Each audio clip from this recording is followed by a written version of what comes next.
Nunca imaginé que llegaría el día en que estas manos, que habían levantado tantas casas, terminarían temblando como las de un aprendiz. Pero esa noche, en la sala de urgencias fría como una cámara de hielo, mis manos de verdad temblaban.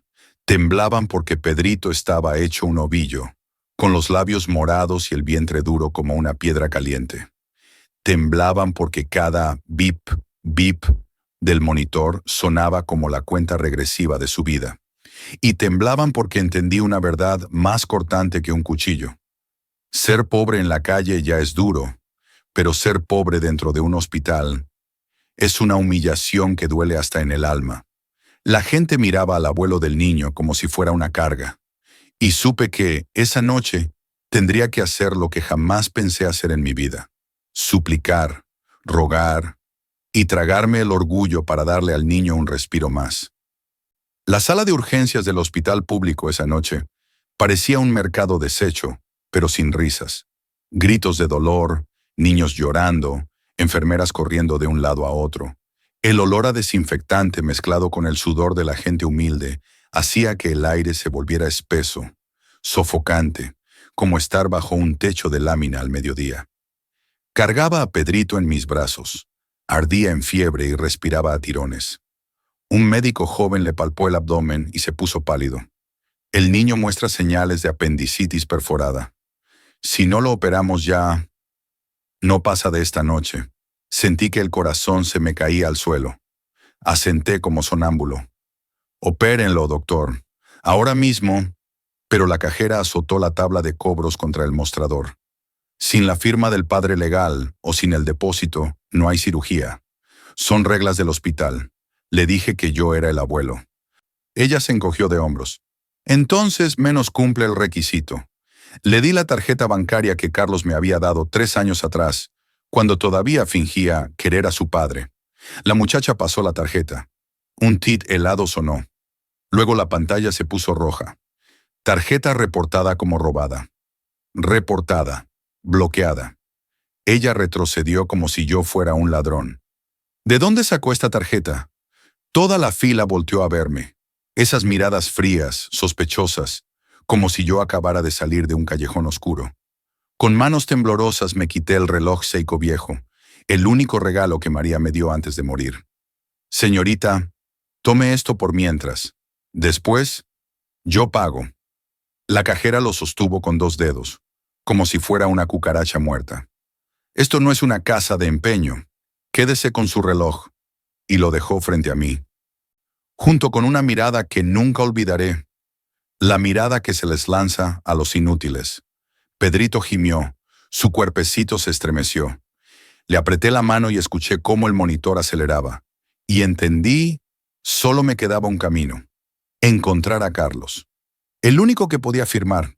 El único, pero también el que había dicho que yo estaba muerto para el mundo. Tragué el nudo en la garganta. Me levanté y caminé hacia la oscuridad del piso VIP, donde me esperaba la segunda humillación de esa noche.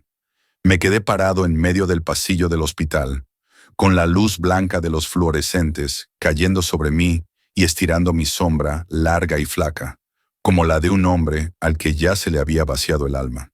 Pedrito estaba dentro de la sala de urgencias, respirando entrecortado, cada bocanada como un golpe directo a mi pecho. Una enfermera salió corriendo, gritando al médico coordinador: «Le está bajando el ritmo cardíaco, preparen la medicina». Sentí las piernas aflojarse. La cajera de hace rato seguía allí, tecleando como si cada golpe estuviera empujando a mi nieto más cerca de la muerte. Le pregunté: «Señorita, ¿me permite llamar al padre del niño?». Sin levantar la vista, respondió: «Llame. Si él no firma, no podemos hacer nada». Marqué el número de Carlos. Me temblaban los dedos tanto que tuve que marcar 2 veces. El tono sonó, y luego una voz contestó. Su voz, clara, tranquila, elegante, pero helada. «Bueno, Carlos, soy Vallay. Pedrito, está muy grave. Necesito que vengas a firmar. Necesitas...». No terminé. Su risa seca me cortó la frase. Se equivocó de número. Mi padre murió hace años. Me quedé helado. Un médico pasó empujando una camilla, pero yo ya no escuchaba nada. Solo su voz, monótona, como si estuviera leyendo un libreto que había ensayado frente al espejo. No vuelva a llamar. No lo conozco. Y clic, colgó. Miré la pantalla unos segundos, esperando haber escuchado mal. Lo llamé de nuevo. Ocupado. Intenté otra vez. Esta vez apareció no disponible. No era mala señal. Él me había bloqueado. Había bloqueado a su propio padre, en el mismo instante en que su hijo agonizaba. Me dejé caer en una de esas sillas duras de plástico. Alguien rozó mi hombro al pasar, pero no sentí nada. Solo esa frase taladrando mi cabeza como una broca. Mi padre murió. En ese momento, sentí que de verdad moría una parte de mí. Una enfermera joven corrió hacia la sala de Pedrito gritando: ¡Adrenalina! El niño está entrando en shock fuerte. Me levanté de un salto. De pronto tenía fuerzas que ya no sabía que tenía. Corrí hasta la puerta de urgencias, agarrándome del marco helado. Vi al niño encogido de dolor y entendí que no podía quedarme ahí esperando la muerte. Carlos me había negado a su hijo, había negado el hogar que lo alimentó más de 20 años. Apreté los puños y en ese instante me hice un juramento. Si él no baja a salvar a su hijo, yo subiré a buscarlo. Aunque tenga que arrastrarme, lo sacaré de ese maldito piso VIP lleno de vino y mentiras. Esa noche dejé de ser un viejo pobre esperando que lo rescataran. Esa noche me convertí en un padre asesinado por palabras y en un abuelo dispuesto a salvar al último pedazo de familia que le quedaba en el mundo. Aún estaba paralizado en medio del pasillo, con la cabeza pesada por esa frase: mi padre murió hace años, cuando una mano se posó en mi hombro, suave pero firme. Me sobresalté y volteé. Era un joven con uniforme de enfermero, el rostro marcado por el cansancio de un turno nocturno, pero con unos ojos vivos y profundos. «Don Roberto, ¿usted se acuerda de mí?» Lo miré bien. Esos ojos, la cicatriz pequeña en la ceja izquierda, había algo familiar. «Perdona, hijo, la cabeza la cabeza de Toy está hecha un lío». Jorge sonrió con tristeza. «Soy Jorge, el hijo de Doña Lupe, de Topo Chico». «Claro, hace más de 10 años. El huracán Alex arrancó el techo de su casa. Todo el barrio miraba, pero nadie se atrevía a subir por el viento fuerte. Vi a Doña Lupe abrazar la foto de su difunto esposo y llorar. Me puse un impermeable roto y subí al techo, clavando lámina por lámina durante 3 días y 3 noches. No acepté ni un peso. Solo le dije que guardara el dinero para que el niño estudiara. Ese niño era Jorge. Dios santo. Jorge, ya estás hecho todo un hombre, hijo. Asintió y sus ojos se humedecieron al mirar hacia donde estaba Pedrito. He visto que ha estado corriendo de un lado a otro desde hace rato. ¿Qué está pasando, don? Le conté en pocas palabras. La tarjeta bloqueada, la cajera negando la cirugía, Carlos rechazándome, el piso VIP, todo. El rostro de Jorge se oscureció. Ya lo sabía. Escuché a unas enfermeras comentándolo. Respiró hondo, como tragándose un nudo. Don Roberto, lamento tener que decirle esto, pero Carlos, su hijo. Levanté la vista, con el corazón suspendido. Él está aquí, en este hospital. Esta noche, en el piso VIP, en el salón principal, están celebrando su fiesta de compromiso. El corazón me golpeó fuerte, no de rabia, sino de dolor. Mi hijo, brindando con los ricos mientras su propio hijo perdía el pulso abajo. Jorge me miró con los ojos de alguien que conoce la injusticia. Vi a esa gente cargando vino, preparando pasteles, riéndose a carcajadas, mientras su nieto se está muriendo allá abajo. Me quedé quieto, las manos apretadas hasta poner blancos los nudillos. Don Roberto, usted no puede subir así, con la ropa llena de cemento. La seguridad del VIP no lo va a dejar pasar. Se quitó la bata blanca que llevaba puesta y me la colocó sobre los hombros. Póngase esto, sígame. Pero, Jorge, vas a meterte en problemas. Los problemas déjemelos a mí. Usted le dio a mi familia un techo que no goteaba en plena tormenta. Hoy es mi turno de devolverle ese favor. Lo miré, y en ese instante, en ese pasillo helado, sentí que yo Ya no estaba solo. Jorge señaló hacia el elevador de personal. Vámonos, el piso VIP lo está esperando. Y, la verdad también, respiré hondo. La herida del rechazo seguía ardiendo en mi pecho, pero ahora tenía un camino frente a mí, y lo sabía bien. Esta vez no subía por Carlos, subía por Pedrito, el único que me llamaba abuelito, con un cariño verdadero. Seguí a Jorge por el pasillo interno que llevaba al piso VIP. La puerta metálica se cerró detrás de nosotros, bloqueando los gemidos, las sirenas y los gritos de los médicos del primer piso. De pronto, escuché otro tipo de sonido, el silencio de los ricos. Un silencio frío, limpio y sin compasión. El elevador de empleados sonó con un ting y se abrió en el quinto piso. Al salir, sentí como si hubiera entrado en otro mundo. No era un hospital, parecía el lobby de un hotel de 5 estrellas. El pasillo era amplio, con alfombra tan gruesa que mis pasos se hundían como si caminara sobre barro blando. Las paredes forradas de madera, la luz amarilla tibia y un aroma leve a lavanda. El tipo de olor que la gente pobre como yo solo huele cuando pasa frente a una perfumería en el centro comercial. En un carrito de comida, vi cosas que ni el barrio entero mío podría probar en toda una vida. Langosta roja recién cocida, copas de vino con marcas de lápiz labial, tartaletas pequeñitas sobre bandejas de plata. Las miré y el pecho se me apretó. No por antojo, por rabia. Allá abajo, mi nieto temblaba, con el vientre duro y la respiración desvaneciéndose. Y aquí arriba, ellos cenaban como si estuvieran en el paraíso. Mis zapatos golpearon el mármol brillante, dejando un toc, toc perdido, como martillazos contra mi propio corazón.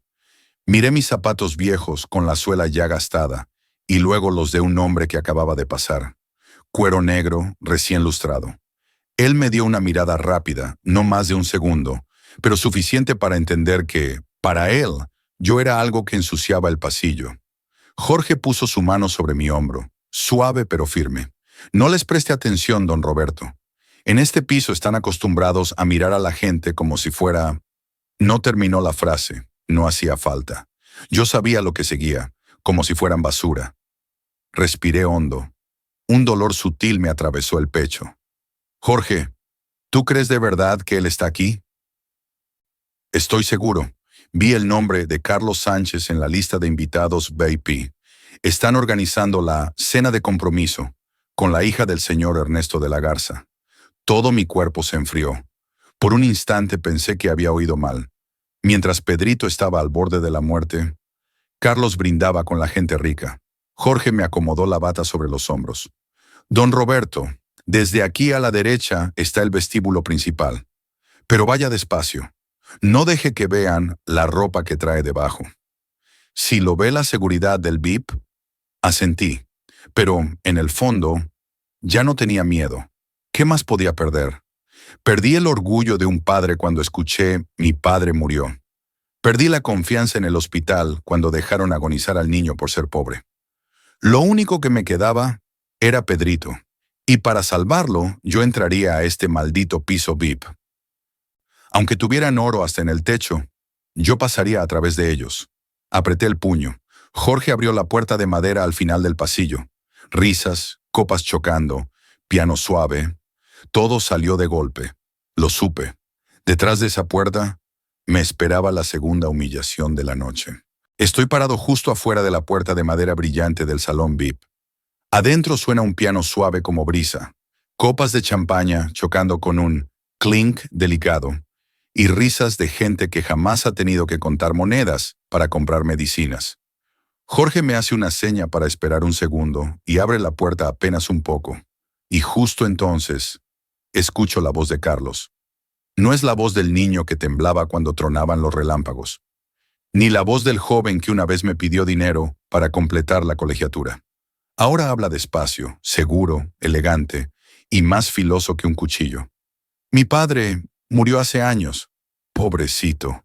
Cayó en el alcohol, en las malas compañías. Yo tuve que levantarme solo. Desde cero. Sentí que el piso se hundía bajo mis pies. Él dijo que yo estaba muerto. Dijo que era alcohólico. Dijo que él se había hecho solo, Cada palabra cayó como un pedazo de techo, desplomándose directo sobre mi pecho. Una mujer con vestido rojo, sentada junto a su prometida, Vanessa, suspiró con lástima.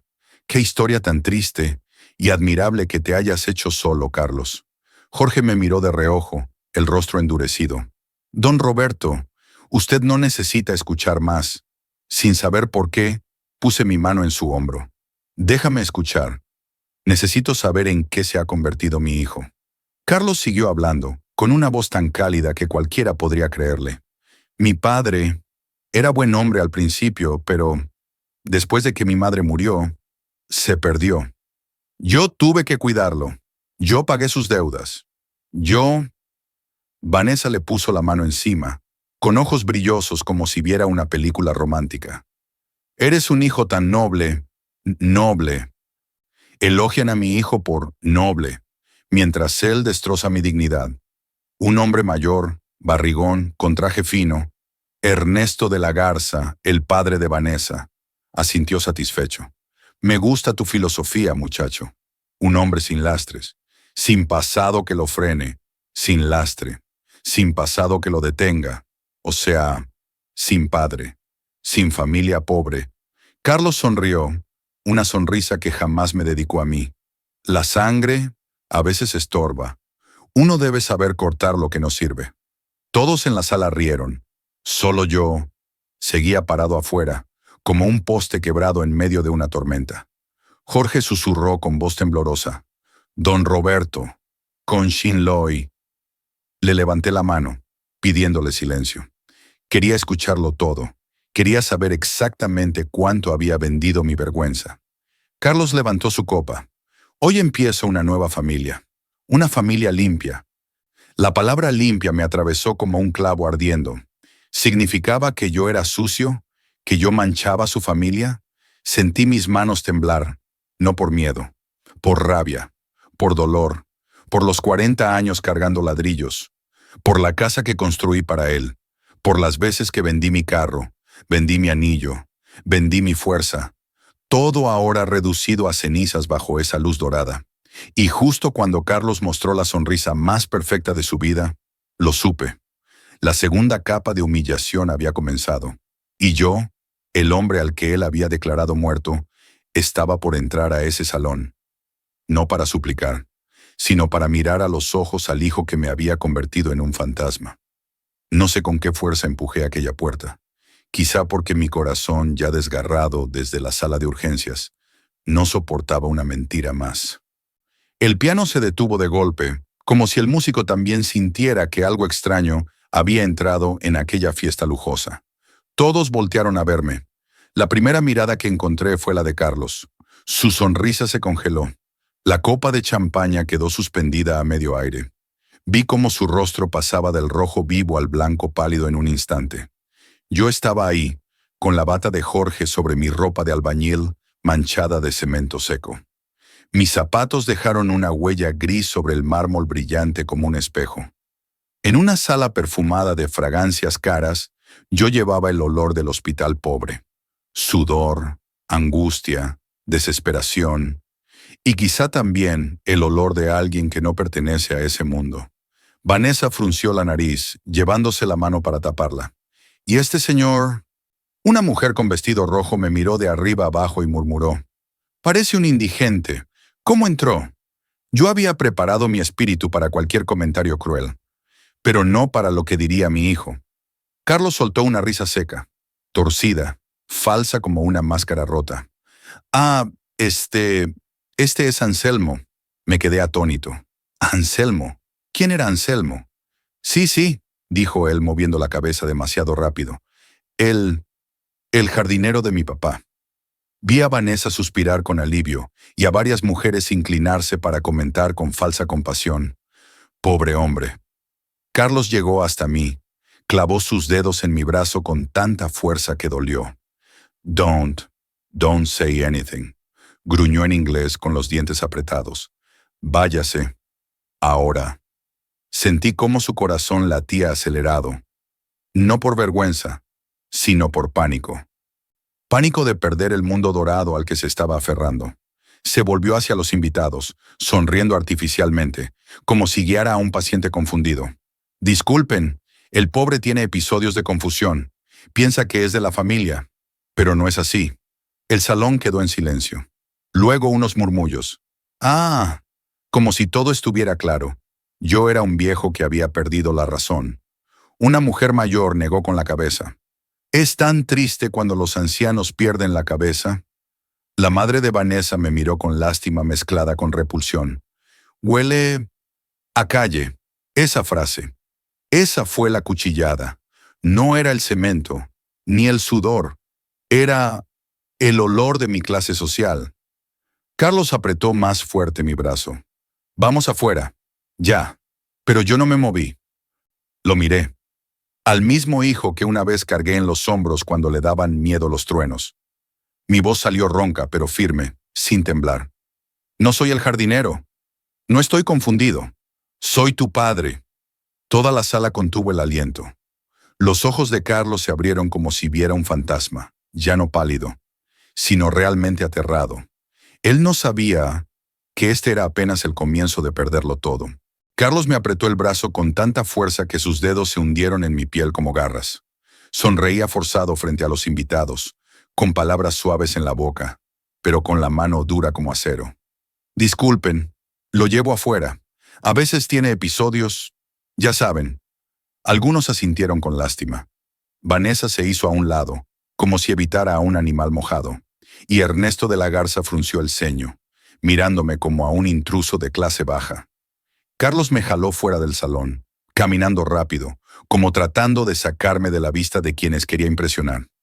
Cuando la puerta se cerró detrás de nosotros, las risas y la música se diluyeron, dejando un pasillo frío y silencioso. Intenté soltarme, pero él me apretó aún más. ¿Qué demonios cree que está haciendo, papá? Escupió cada palabra, baja pero afilada. ¿Quiere arruinar mi boda o qué? Lo miré directo a los ojos, los mismos ojos que brillaban cuando, de niño, me pedía cuentos de los dinosaurios. Ahora esos ojos estaban vacíos, fríos, desconocidos. ¿Cómo me llamaste hace un momento? Pregunté con la voz ronca pero firme. Carlos torció la boca en una sonrisa cruel. ¿Yo? Yo no tengo padre. Sentí el corazón apretarse como si una mano invisible lo estrujara. Pero seguí hablando con calma. Carlos, Pedrito está a punto de morir. Tienes que bajar a firmar. Tienes que salvarlo. Él soltó una carcajada corta, llena de desprecio. Haz lo que quieras allá abajo. No me metas en eso. Un peso enorme me cayó en el pecho. ¡Es tu hijo! Carlos se giró bruscamente, los ojos ardiendo de odio. ¡Mi hijo! Es un error. Un accidente estúpido. Me quedé sin aire. Él dio un paso más, bajando la voz, pero cada palabra era un puñal. ¿Sabes la vergüenza que pasé cuando entraste al salón? Hueles a cemento, a pobreza, a fracaso. Me das vergüenza. No pude responder. Solo sentí como algo en mí se quebraba. Carlos suspiró, mirándome como a un objeto viejo. Váyase, y no vuelva a acercarse a mí. Cerré los ojos un instante. Cuando los abrí, pregunté lo único que aún importaba. Carlos, ¿tú recuerdas a tu madre? Un leve sobresalto cruzó sus ojos. Solo un segundo. Luego dijo, ella murió hace mucho. Usted también. No me arrastre a ese pasado sucio. Fue como si me partieran el pecho con un martillo. El hombre frente a mí, el hijo al que alimenté con pan duro, el niño para quien trabajé bajo el sol, el joven por quien vendí mis cosas, ya no existía. Carlos dio media vuelta para empujarme hacia el elevador, pero la imagen de Pedrito en la camilla, temblando, apareció en mi mente como un destello en la oscuridad. Puse mi mano sobre el hombro de Carlos. Si tú no lo salvas, lo salvaré yo. Y voy a desenmascarar cada mentira que has dicho, una por una, frente a todos. Carlos se giró, los ojos abiertos como los de un animal acorralado. No sabía que justo en ese instante yo dejé de ser el padre que agacha la cabeza, y que la tercera capa de humillación ya estaba esperándolo con la puerta abierta. El pasillo del piso VIP estaba tan silencioso que incluso se escuchaba el aire acondicionado. La luz amarilla y elegante iluminaba el rostro de Carlos, haciéndolo parecer un hombre exitoso.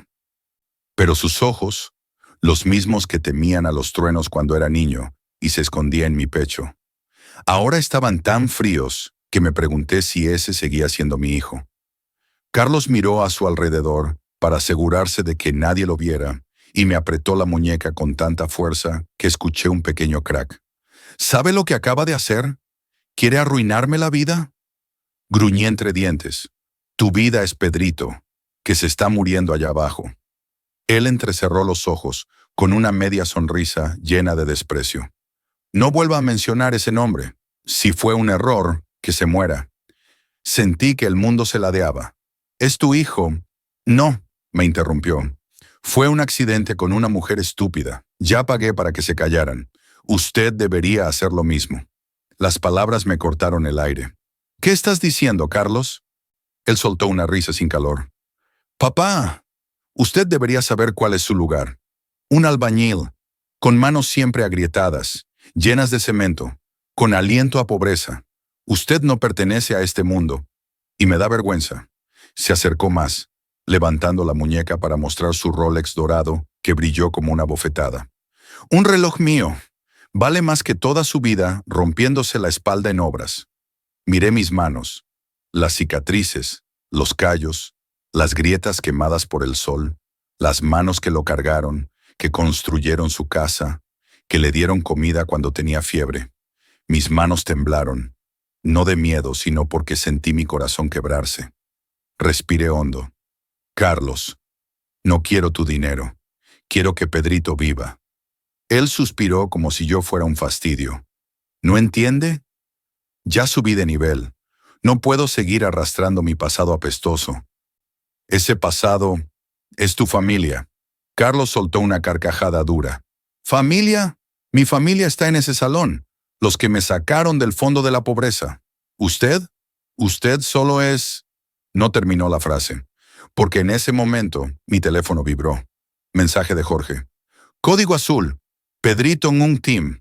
Si no pagan ya, no llega al quirófano. Sentí que el mundo se abría bajo mis pies. Abrí el mensaje con manos heladas. Pedrito, se está muriendo. Carlos, ven conmigo. Tienes que firmar, tienes que... Carlos cruzó los brazos, ladeando la cabeza como si estuviera viendo un espectáculo. Ese es su problema. No el mío. Mi voz se quebró. ¿De verdad quieres que el niño muera? Carlos se encogió de hombros con ligereza mortal. Si se muere, mejor para todos. Me quedé petrificado. Toda la sangre en mi cuerpo se volvió hielo. Ese ya no era mi hijo. Se apoyó en la pared, mirándome con desprecio. Tiene dos opciones. Bajar y llorar allá abajo o desaparecer de mi vida. Y Pedrito... Mi voz se rompió como vidrio. No me importa. La repulsión, la humillación, la desesperación y el dolor se unieron dentro de mí como un filo de acero. Pero entre los escombros, algo se levantó. Algo que creí perdido. Mi voluntad. Carlos levantó la mirada al ver el cambio en mis ojos. Retrocedió un paso. Y yo hablé, suave pero firme como un martillo sobre hierro. Si tú no lo salvas, lo salvaré yo, y voy a exponer cada una de tus mentiras frente a todos. Los ojos de Carlos se oscurecieron. Él entendió que en ese instante yo dejé de ser el padre que se inclinaba ante él, y que ese momento fue el comienzo de su caída. Yo estaba frente a Carlos, pero sentía que tenía delante solo una sombra vestida de lujo, nada del niño que alguna vez cargué en mis hombros. El pasillo del piso VIP brillaba dorado y elegante, pero para mí, solo tenía el color de la traición. Carlos acababa de decir, si se muere, mejor. Y supe que ya había escuchado suficiente. No quedaba esperanza, nada a lo que aferrarme. La idea de que aún quedaba bondad en él murió allí mismo. Me recargué en la pared, con una mano en el pecho. Mi corazón ya no dolía. Estaba entumido, hueco, vacío como una casa abandonada. No oía nada, excepto el eco del corazón asustado de Pedrito allá abajo. Entonces escuché mis propios pasos, el toc, Toc firme de mis zapatos viejos sobre el mármol. Ese sonido despertó algo que llevaba años dormido. El hombre que enfrentó tormentas toda su vida sin retroceder. Y un recuerdo se encendió. Más de 20 años atrás. Una noche helada. Carlos era pequeño, con fiebre tan alta que los ojos se le perdían. Corrí 3 kilómetros bajo la lluvia hasta la única clínica abierta. Cada respiración me cortaba los pulmones. El médico dijo que necesitaba dinero inmediato. Sin pensar, me quité el anillo de bodas que María me dejó. Lo puse en la mano del doctor. Mi hijo, sálvelo. Esa noche salvé a Carlos entregando lo último que me quedaba de mi esposa. Y ahora, el mismo Carlos dejaba morir a Pedrito. Abrí los ojos, sentí un nudo en la garganta, pero mi voz salió tranquila. ¿Sabes por qué nunca te reproché nada, Carlos? Él cruzó los brazos incómodo.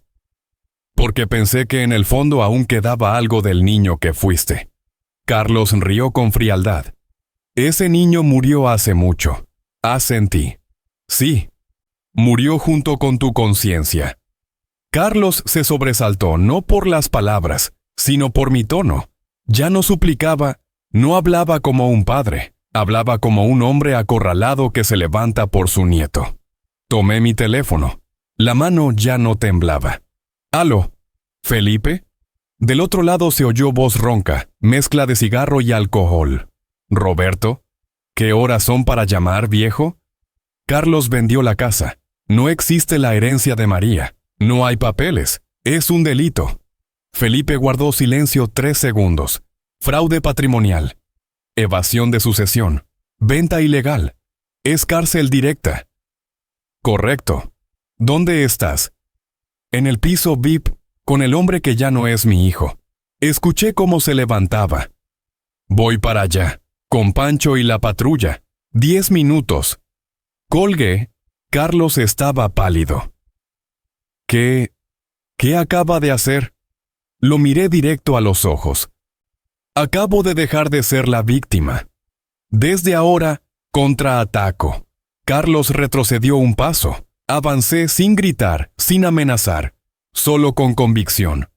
¿Quieres salvar tu precioso apellido Sánchez? Entonces prepárate para enfrentarte al hombre que lo construyó con sus propias manos. La tercera capa de humillación había terminado. Ahora venía la justicia. El pasillo del piso VIP seguía iluminado como si fuera de día, pero dentro de mí todas las luces estaban apagándose. Carlos estaba allí, con los brazos cruzados, molesto, como si yo fuera solo una mancha que ensuciaba su traje. Pero ya no sentía miedo ni vergüenza, solo claridad, una claridad dura, luminosa, imposible de ignorar. Felipe, el tuerto, el único amigo en quien podía confiar ahora, sabía más de leyes que cualquiera. Rudo, adicto al café negro, fumador de puros baratos, pero con una mente afilada como un cuchillo. Y sobre todo, me debía un favor que nunca había cobrado. El teléfono vibró. «Viejo, aquí estoy. ¿Qué dijiste que hizo Carlos?» Miré fijamente a Carlos mientras respondía. Vendió la casa de María sin proceso de herencia, sin poder legal, sin mi firma. Ese contrato es inválido. Felipe guardó silencio un segundo. Luego habló con voz fría. Vender bienes de un fallecido sin abrir testamento. Es fraude directo. Fraude grave. Carlos rió con desprecio. Este viejo no entiende la ley. La casa estaba a nombre de mi madre. Yo soy el único hijo. Claro que puedo. Le levanté la mano para que callara. Tu madre tenía deudas bancarias sin liquidar. No están cerradas. No hay traspaso. No podías vender. Carlos se quedó helado. Vi una grieta en su seguridad. Felipe siguió. Déjame decirlo claro, Roberto. Carlos vendió bienes sin herencia legítima. Falsificó autoridad de propiedad. Firmó un contrato de transferencia ilegal. Juntando esas 3, lo esposan ahí mismo en su fiestecita. Carlos se rió fuerte, desafiante. ¿Quién va a creer eso? Usted es un albañil. Yo soy ingeniero. Tengo abogados. Tengo a los de la Garza. Felipe, que escuchaba todo, soltó un bufido. Ingeniero o lo que presumas. Me da igual. Estoy aquí con Pancho y 2 policías de patrulla. En 10 minutos estamos ahí. Quédate donde estás, Roberto. Que no se te escape. Carlos tragó saliva. Por primera vez esa noche vi miedo real en sus ojos. Aunque intentó esconderlo tras una sonrisa torcida, se acercó a mí, hablando entre dientes. Está loco. ¿Quiere arrastrarme al infierno? ¿Cree que puede ganarme? Lo miré directo sin parpadear. No quiero ganarte. Quiero que gane la justicia. Carlos apretó la mandíbula. La vena de su sien palpitó fuerte. Si hace esto, me pierde para siempre. Negué con calma. Ya te perdí, Carlos. Desde el momento en que dejaste morir a Pedrito. Fue como un golpe seco contra vidrio.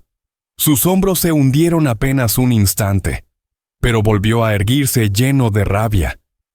Pedrito no vale lo que he construido en mi vida. ¡Es tu sangre!, Carlos respondió con la voz más cruel que jamás le escuché. La sangre también se divide en buena y mala. Yo elijo la buena. En ese momento se escucharon pasos desde el elevador. Jorge apareció, pálido. Don Roberto. Felipe viene en camino. Y también la policía. Luego me miró con ojos húmedos. Y... Pedrito sigue vivo. Aún lo están trabajando. Mi corazón se tensó entre esperanza y miedo. Carlos me miró una última vez, murmurando con veneno. Acabas de declararme la guerra, padre. Respondí con una calma nacida del dolor absoluto. No, tú le declaraste la guerra a la verdad. ¿Y la verdad? Avanzaba hacia nosotros con los pasos firmes de Felipe y los 2 policías al fondo del pasillo. Jorge estaba al final del pasillo, respirando agitado, todavía con los guantes del hospital puestos. Detrás de él venían 2 guardias del hospital, hombres grandes, pero con uniformes gastados, hombros arrugados, zapatos vencidos. Se acercaron a mí con una mirada que no era de lástima, sino de respeto. El tipo de respeto sencillo entre quienes viven en los niveles más bajos de la sociedad. Don Roberto, dijo Jorge, la voz temblorosa no solo por haber corrido. Hablé con ellos, lo van a ayudar. Miré a los 2 guardias. Ellos asintieron, cortos pero firmes. Don, escuchamos lo que Jorge contó de usted, que usted reparó el techo de su mamá sin cobrar un solo peso. Si necesita entrar al salón VIP, lo acompañamos. Tragué duro. Estos hombres, gente a la que la sociedad nunca mira 2 veces, estaban formando una línea para protegerme. Sentí que me unía a la fila de los más honestos de México. Carlos observó la escena y soltó una carcajada amarga. ¿Esa es tu red de basura? ¿Un enfermero barato y 2 guardias de tercera? ¿De verdad creen que pueden pasar por encima de la seguridad VIP? Aquí manda la familia de la Garza, entiendan. El primer guardia, un hombre encorvado con la voz ronca por tantos años fumando, dio un paso adelante. Su hijo habla demasiado, don Roberto. El segundo, más joven pero con fuego en los ojos, añadió: ser rico o pobre no decide quién tiene la razón. Hoy nosotros estamos con quien está del lado correcto. Carlos abrió la boca, sorprendido. Por primera vez esa noche no encontró palabras. Puse mi mano sobre el hombro de Jorge, sintiendo una fuerza nueva correr por mi pecho. Gracias, hijo. Gracias a todos. Pero esto puede traerles problemas. Jorge negó con fuerza, tanto que su cabello se movió. Yo no olvido que usted se subió al techo bajo la tormenta para salvar mi casa, don Roberto. Hoy es el día en que yo pago esa deuda. Los 2 guardias también asintieron, como si fuera lo más natural del mundo. Carlos tomó su teléfono y empezó a marcar apresuradamente. Seguramente a la seguridad VIP o al asistente de los de la Garza. En el 5º piso hay 3 locos queriendo arruinar mi fiesta. Manden más guardias. ¡Ya! Jorge le arrebató el teléfono de un tirón. ¡No, cabrón! Y lo lanzó al bote de basura cercano. Carlos se quedó helado, con los ojos abiertos como platos. Los guardias se colocaron delante de mí. Don Roberto, quédese entre nosotros. Si quieren detenerlo, tendrán que pasar por encima de nosotros primero. La puerta que conducía al lounge VIP aparecía al final del pasillo como una columna de luz. Detrás de ella estaban las personas entre las que yo nunca había pertenecido. Mujeres con diamantes que brillaban como reflectores. Hombres en trajes Armani. Meseros sirviendo vino sin pausa. Jorge me miró, su voz firme aunque baja. Don, desde aquí hasta el salón son 40 metros. 40 metros que usted debe caminar para reclamar justicia por Pedrito. Apreté los puños. Estoy listo. Empezamos a avanzar. Jorge a mi derecha, los dos guardias formando una muralla a mi alrededor. Carlos corría detrás gritando, ¡Paren! ¡No pueden entrar! Pero su voz rebotaba en las paredes como el chillido de un pájaro herido en un salón enorme. Cuando nos acercamos al giro que daba a la puerta del salón, escuché violines, copas chocando y la voz del maestro de ceremonias. Y ahora, el brindis oficial de compromiso.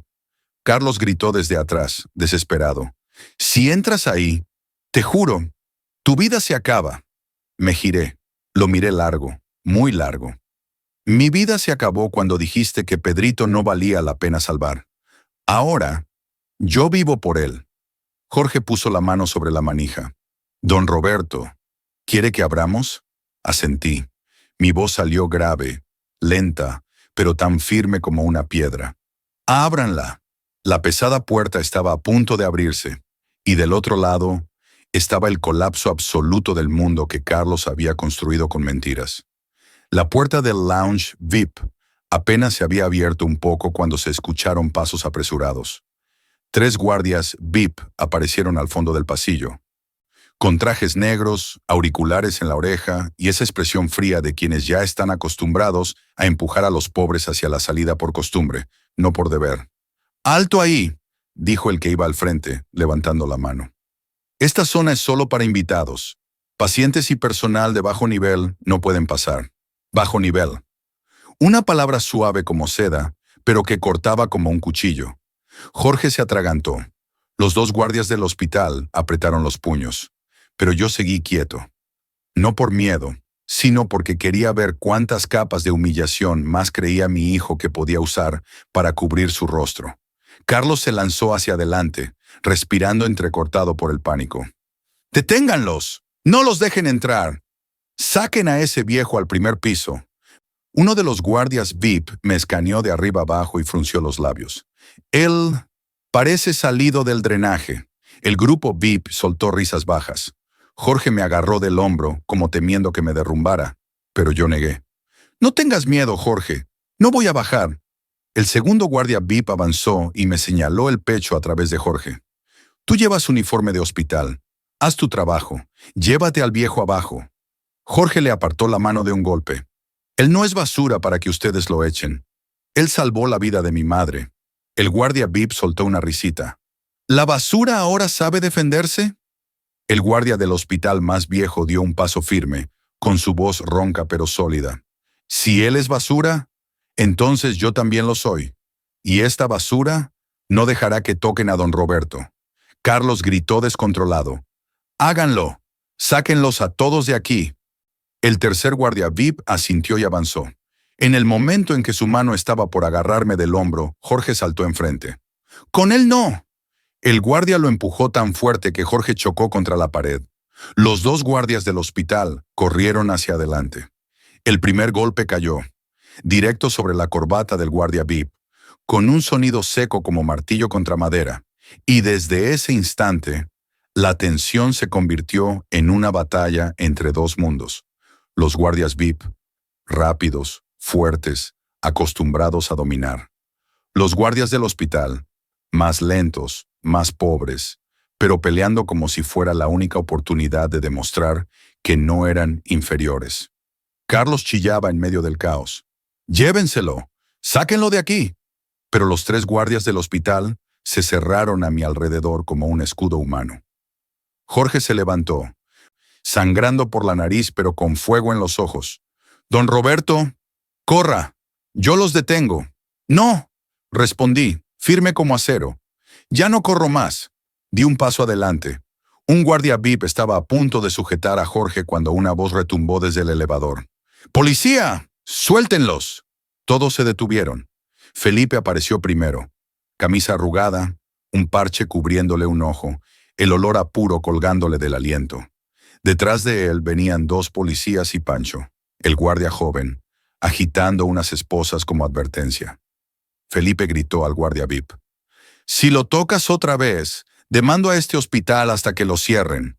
Él es víctima de fraude con bienes federales». Los guardias VIP se quedaron petrificados. Carlos palideció, retrocediendo. «Felipe, ¿qué estás haciendo aquí?» Felipe ni siquiera lo miró. Señaló hacia mí y habló con los policías.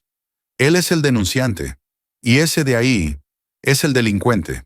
El silencio cayó pesado como plomo. Los policías avanzaron, empujando a los guardias VIP a los lados como si fueran niños. Respiré hondo. «Vamos, quiero decir la verdad delante de todos». Jorge tomó mi brazo y asintió. «Don Roberto, avance. Nosotros vamos detrás».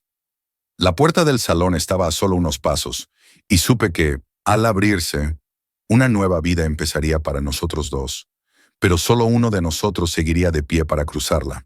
La pesada puerta de madera se abrió. La luz cálida y el sonido del violín inundaron el pasillo, tan de golpe que tuve que parpadear. El salón quedó congelado por un segundo. Todas las miradas se clavaron en mí, en Jorge con la nariz sangrando, en los dos guardias del hospital con uniformes arrugados. Y finalmente, en Felipe el tuerto, con su puro a medio apagar y la cara dura como piedra. Ernesto de la Garza, el hombre más rico del salón, fue el primero en hablar. «¿Qué está pasando aquí?» La elegante fiesta de compromiso quedó interrumpida por personas que no pertenecían a ese mundo. Las copas dejaron de moverse, los murmullos se esparcieron como viento frío. Vanessa frunció el ceño, escondiéndose detrás de su padre cuando vio a Carlos empapado en sudor.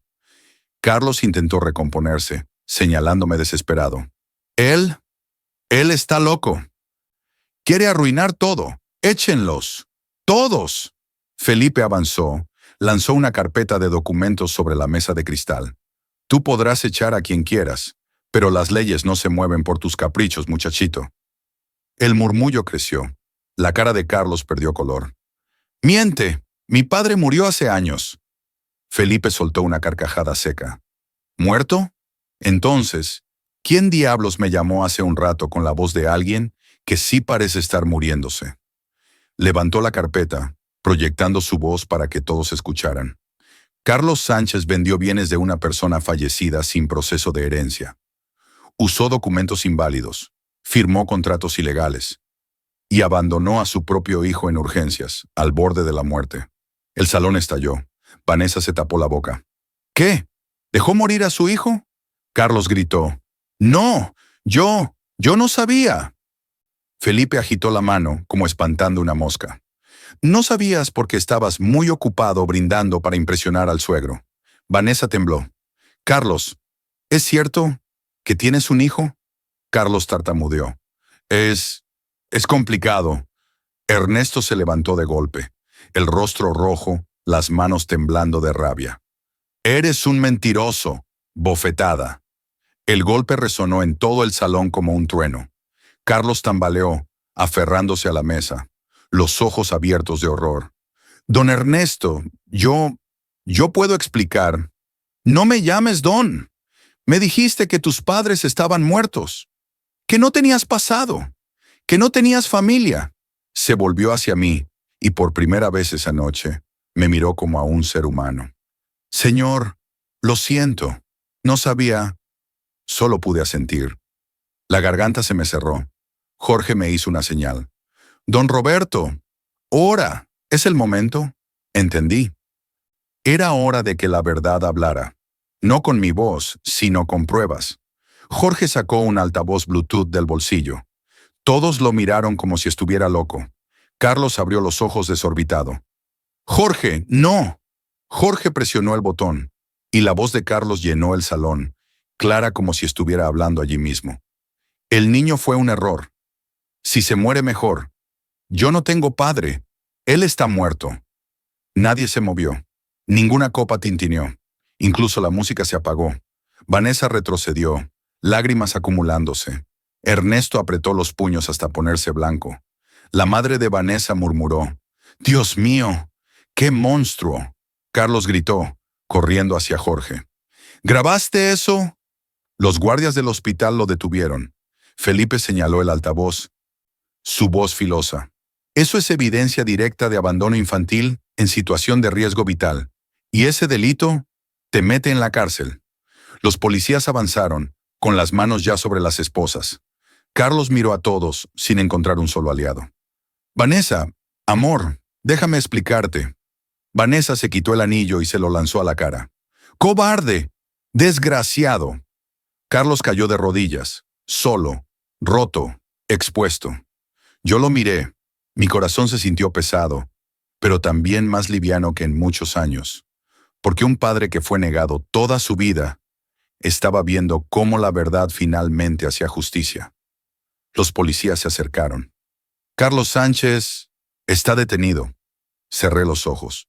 No sentí alegría, no sentí venganza, solo un silencio profundo. Y dentro de ese silencio, escuché el eco del corazón de Pedrito, débil pero vivo. Sabía lo que debía hacer. No era castigar, era salvar al único trocito de familia que me quedaba. Cuando las esposas se cerraron sobre las muñecas de Carlos, todo el salón elegante pareció retroceder.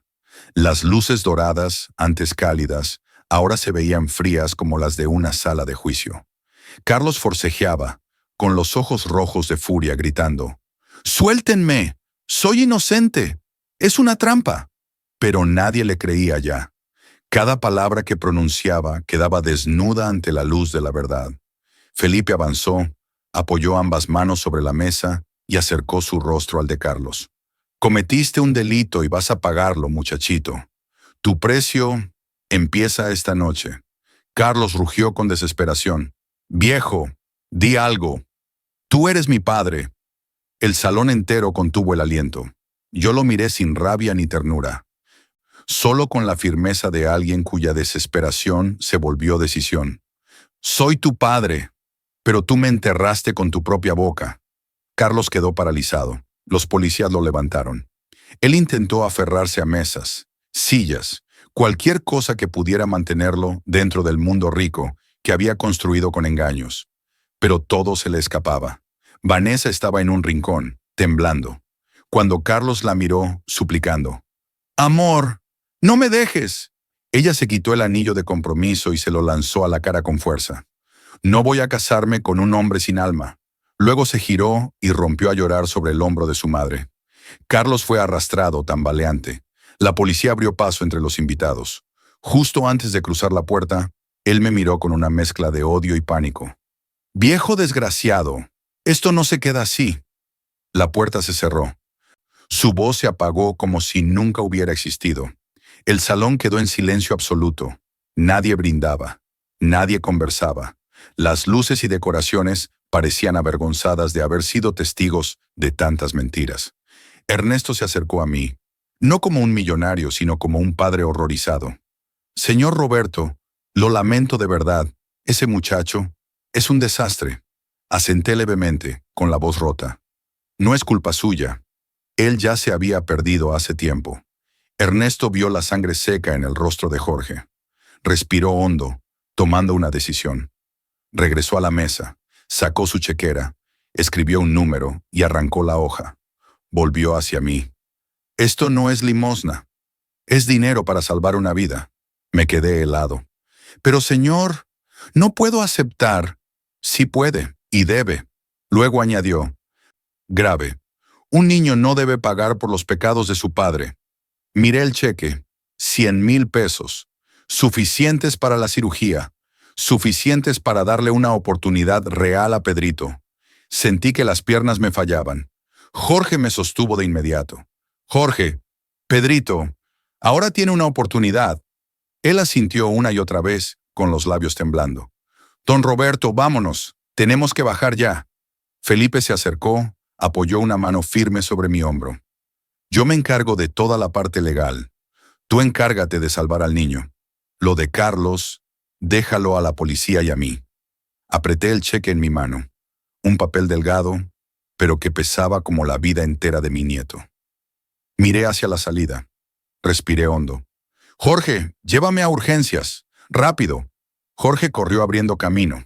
Yo lo seguí, sosteniendo el cheque contra mi pecho como si fuera un nuevo latido. Detrás de mí, las luces doradas del VIP se desvanecían. Delante estaba Pedrito, en el borde entre vivir y morir, y tenía que llegar a él antes de que esa línea desapareciera. Bajamos por el ascensor como si corriéramos contra la muerte misma. Jorge apretaba el botón sin parar, la mano temblándole tanto que tuve que sostenerle el hombro. Cuando las puertas se abrieron en urgencias, el aire pesado, saturado de desinfectante, nos golpeó en el rostro. Los bip bip de los monitores parecían martillazos en mi pecho. «¡Doctora!», gritó Jorge corriendo hacia el mostrador. «Tenemos el depósito. El niño puede entrar al quirófano». La cajera, con la cara hundida en la pantalla, abrió la boca al ver el cheque. «100,000. Pero todavía tiene que pasar por administración». Jorge golpeó la mesa con tanta fuerza que ella dio un brinco. «No hay tiempo para papeles. El niño está en código rojo». La jefa de enfermeras llegó, colocándose los guantes mientras hablaba. «El doctor Ramírez está preparando el quirófano, pero dijo que, sin el pago en el sistema, no puede intervenir». Jorge se detuvo un segundo. Luego su rostro cambió. No era el joven amable que conocía. Era alguien decidido, encendido por una urgencia feroz. «Lléveme con él». Entramos a la sala de preoperatorio. El doctor Ramírez, cirujano principal, revisaba el expediente de Pedrito, serio como una piedra. Miró a Jorge, me miró a mí y dijo con voz seca: «Sin confirmación de pago, no opero. El hospital no lo permite». Apreté los puños. El corazón golpeaba como si quisiera escapar. «Doctor, es mi nieto. Se lo ruego». Él cruzó los brazos.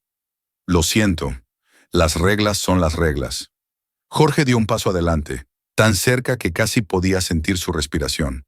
Sus ojos brillaban con una mezcla extraña. Enojo, súplica y algo más que yo no entendía. «Doctor, ¿está seguro?». Ramírez frunció el ceño. «¿Seguro de qué?». Jorge se inclinó apenas, hablando tan bajo que solo nosotros tres pudimos escucharlo. «¿Está seguro de que su esposa no sepa lo de la contadora?». El doctor Ramírez quedó petrificado. Lo vi ponerse pálido desde el cuello hasta la frente.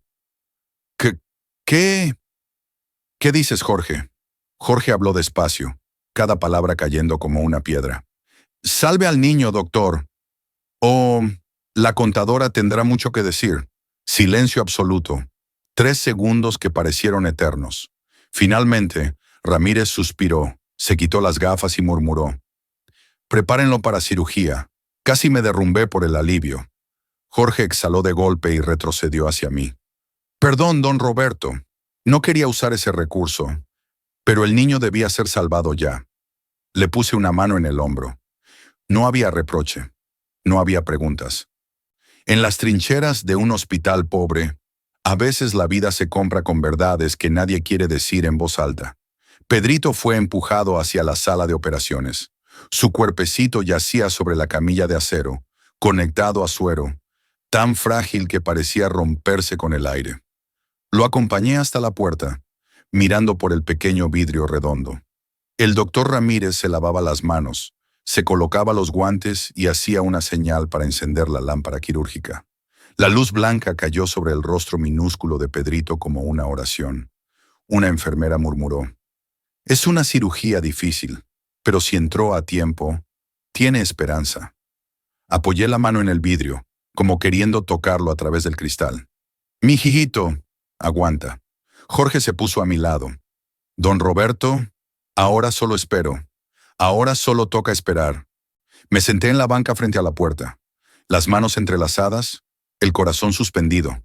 Recordé todo: el techo que construí para la familia de Jorge, el anillo que vendí para salvar a Carlos, las comidas que me salté para pagarle estudios, y ahora estaba ahí, implorando que Dios dejara a Pedrito en este mundo. El tiempo cayó gota a gota. 1 hora, 2, 3. Cada vez que la puerta se abría para que una enfermera pidiera más instrumentos, yo me levantaba de golpe, con el corazón en la garganta. Ya no pedía justicia para mí. Solo pedía una cosa. La única cosa que importaba, que el niño viva, porque él es la última luz que queda en mi familia. 3 horas esperando afuera del quirófano se sintieron como 3 años. No recuerdo cuántas veces me levanté, me senté, cuántas veces mis manos temblorosas se entrelazaron buscando algo a lo cual aferrarse. Solo recuerdo una cosa. Cada vez que la puerta batiente se abría, mi corazón era apretado como por un puño invisible. Jorge estaba a mi lado, recargado contra la pared, la bata manchada con la sangre seca del altercado con la seguridad VIP. Su rostro estaba agotado, pero los ojos permanecían abiertos, fijos en la puerta de cirugía como si rezara en un idioma propio. Los 2 guardias del hospital, los mismos que habían tomado mi lado, tampoco se marcharon. Se mantenían en una esquina del pasillo, en silencio, vigilantes como compañeros de trinchera. Y entonces, la luz del quirófano se apagó. La puerta se abrió. El doctor Ramírez salió. Me levanté de golpe, sin tiempo para agradecer a Dios ni para respirar. Solo quería escuchar una frase. ¿Mi niño vive? Ramírez se quitó la mascarilla. Su mirada ya no era tan fría. Aspiró hondo y asintió. La cirugía fue un éxito. Las piernas casi se me doblaron. Si Jorge no me hubiera sostenido, habría caído al suelo. Sentí un calor recorrer mi espalda, como si alguien finalmente soltara el puño que había apretado mi corazón durante horas. El niño despertará pronto. Está muy débil, pero está vivo. Vivo. Esa palabra fue el regalo más grande que el cielo me había devuelto. Me permitieron entrar primero a la sala de recuperación. La habitación estaba silenciosa, iluminada solo por la luz blanca y suave que caía sobre el rostro pequeño de Pedrito. Estaba acostado con vendas en el abdomen, una vía en el brazo, los párpados cerrados, pero respirando. Respirando tibio. Respirando vida. Me senté a su lado y tomé su pequeña mano. Era débil, pero ya no estaba fría. Mi niño, mi valiente, aquí está tu abuelito. No sé cuánto tiempo pasó. Minutos, tal vez una eternidad, hasta que Pedrito se movió ligeramente. Sus párpados temblaron como alas de mariposa, y luego se abrieron. Sus ojos estaban nublados por la anestesia, pero cuando me reconoció, allí, en esas pupilas pequeñitas, se encendió una chispa. Una luz diminuta, pero suficiente para romper toda la oscuridad dentro de mí. Abuelito. Su voz era ronca, frágil, pero tan clara que atravesó todo el dolor que llevaba encima. Me asustaste mucho, mijito, dije, intentando mantener la voz firme, aunque los bordes de mis ojos ardían. Pedrito tragó saliva, los labios secos. ¿Y mi papá? ¿Dónde está, abuelito? La garganta se me cerró. Antes de que pudiera responder, él continuó. Mi papá dijo que vendría cuando me doliera la panza. Bajé la cabeza hasta casi tocar su mano. Una punzada profunda y vieja desgarró mi pecho. Pero no le mentí. Nunca. No a este niño. Le acaricié el cabello. Pedrito, tu papá se perdió, hijo. Se perdió en un bosque muy oscuro. Los ojos del niño bajaron. No lloró. Pero su mano apretó la mía, buscando el único lugar donde aún había luz. Entonces, abuelito, tú no te vayas a perder, ¿sí? Respiré con fuerza. No me voy a ningún lado. Estoy aquí. Y voy a guiarte yo. Pedrito parpadeó. Tengo miedo de dormirme otra vez. Duerme, mi cielo. Puse mi mano en su frente. Yo te cuido. Nadie te va a abandonar. Una lágrima, no sé si suya o mía, cayó sobre su mano. Pedrito cerró los ojos lentamente. Su respiración se volvió más tranquila, más profunda. Y yo me quedé sentado allí, observándolo dormir, sintiendo como el mundo entero, tan pesado hasta hace unas horas, finalmente se alzaba de mis hombros. La noche más larga de mi vida acababa de encender su primera luz. Pedrito fue trasladado a una sala de cuidados especiales. Dormía tranquilo, con una respiración débil pero estable. Me quedé a su lado hasta que la luz de la mañana entró por la ventana y se posó sobre su cabello suave. Cada respiración suya era como un milagro diminuto. Cuando una enfermera llegó a cambiarle el suero y me dijo que podía ir a casa a descansar, supe que había llegado el momento de enfrentar lo que quedaba de mi vida. La parte que Carlos había dejado incompleta, hecha a pedazos y llena de sombras. El barrio pobre de Topo Chico nunca cambiaba. Techos de lámina doblada, paredes manchadas, el olor de tierra caliente después de la lluvia. Pero al entrar a mi casa, entendí que algo sí había cambiado. El comprador ilegal, el que había adquirido la casa tras la venta fraudulenta de Carlos, lo había revuelto todo al revisar su nueva propiedad. La casa parecía destripada, cajones abiertos, cajas volcadas, fotos familiares tiradas por el piso. Entré al cuarto de Carlos, la habitación que yo mismo había pintado de blanco hacía años. Ahora estaba vacía, fría como un quirófano después de una guardia nocturna. Me agaché a recoger los restos de lo que una vez fue nuestra historia. Un libro de ingeniería, su bata de graduación, un trofeo de fútbol, una foto familiar partida en dos. Toqué cada objeto con un peso en el pecho. No de dolor, sino de la certeza de que estaba recogiendo las piezas de un pasado que ya no pertenecía a este hogar. En un rincón encontré una cajita de madera. Dentro, una foto de Carlos de niño, sentado sobre mis hombros, riendo con una alegría que iluminaba todo el patio aquel día. Recordé ese instante. Yo acababa de terminar el techo de nuestra casa. Su sonrisa era la razón por la que me levantaba cada mañana. Ahora solo quedaba un vacío. Reuní todas las pertenencias de Carlos en un tambo de metal en el patio. Vertí un poco de gasolina, encendí un fósforo y lo arrojé dentro. Las llamas subieron rápido, devorando tela, papel, madera, cosas que alguna vez me llenaron de orgullo. Ahora solo podían herir más a Pedrito. «Abuelito, ¿qué estás quemando?» Me giré. Pedrito estaba apoyado en el marco de la puerta, abrazando su osito de peluche, con una mirada cansada pero llena de curiosidad. Me arrodillé para quedar a su altura y puse una mano en su hombro. «Estoy quemando cosas que ya no necesitamos, mi niño. Las quemo para que la casa sea más ligera y para que el corazón esté más limpio». Pedrito observó el fuego unos segundos. Luego se acercó y se apoyó contra mí. No preguntó nada más. Entendió, como solo los niños entienden algunas verdades dolorosas, que hay cosas que deben desaparecer para que lo que vale la pena pueda quedarse. Mi teléfono vibró. Era Felipe. «Roberto, el juez ya firmó. La casa es tuya y de Pedrito. Carlos, será procesado pronto».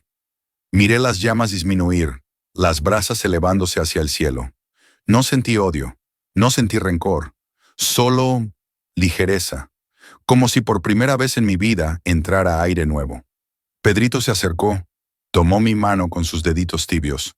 «Entonces, yo te cuido, abuelito». «¿Sí?»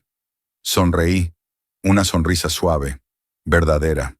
«Sí, tú me cuidas». El viento vespertino levantó las últimas cenizas hacia el cielo, y yo me quedé allí, sabiendo algo con absoluta claridad.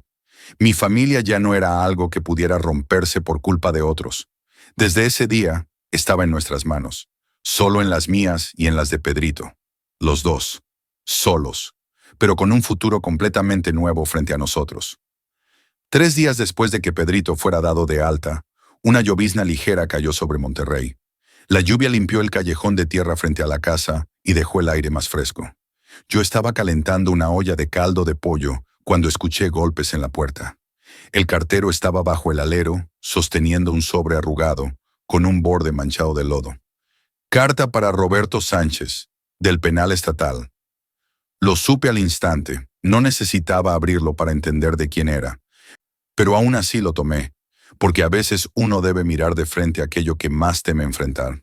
En la cocina, Pedrito estaba coloreando, con la pierna aún vendada. Levantó la vista. «¿Quién te escribió, abuelito?» Le acaricié la cabeza con suavidad. «Alguien que está aprendiendo a encontrar el camino, hijo». Salí al patio trasero. La lluvia había cesado, dejando un aroma agradable a tierra mojada. Me senté en la vieja silla de madera y abrí el sobre. Dentro había solo una hoja escrita con prisa, la tinta corrida en varios puntos. Papá, sé que me odias, pero te pido algo. Vende la casa y usa el dinero para sacarme de aquí. No puedo soportarlo. Prometo cambiar. Prometo empezar de nuevo. Por favor, sálvame una vez más. Carlos. Leí la carta varias veces. No sentí rabia. No sentí dolor. Solo comprendí una verdad simple. Hay hijos que llevan tu apellido, pero no pertenecen a tu corazón. Carlos no preguntó si Pedrito estaba vivo. No preguntó cómo iba su herida. No preguntó quién lo sostuvo durante la peor noche de su vida. Solo habló de sí mismo. Doblé la carta con calma y me levanté. En la esquina seguía el tambo metálico donde había quemado sus pertenencias. Abrí la tapa, dejé la carta dentro y encendí un fósforo. La llama prendió enseguida, como si el papel supiera que debía desaparecer. Pedrito apareció en la puerta del patio, observándome. ¿Estás triste, abuelito? Negué con suavidad. No, solo estoy cerrando una puerta. Él se acercó y rodeó mi cintura con sus brazos pequeños. ¿Sabes cómo regresar a casa, abuelito? Me agaché y besé su cabello con olor a champú infantil. Sí, y desde hoy siempre te llevaré por el camino correcto. Nos quedamos allí, mirando cómo la pequeña llama se apagaba y se convertía en ceniza ligera que el viento elevaba al cielo. El cielo comenzaba a abrir un claro luminoso. Pedrito tomó mi mano, no por miedo, sino por confianza, y entendí. La familia no es la sangre. La familia es quien permanece contigo cuando todas las otras puertas se han cerrado. Apreté su mano y le dije, vámonos, mi niño, nuestro hogar nos está esperando.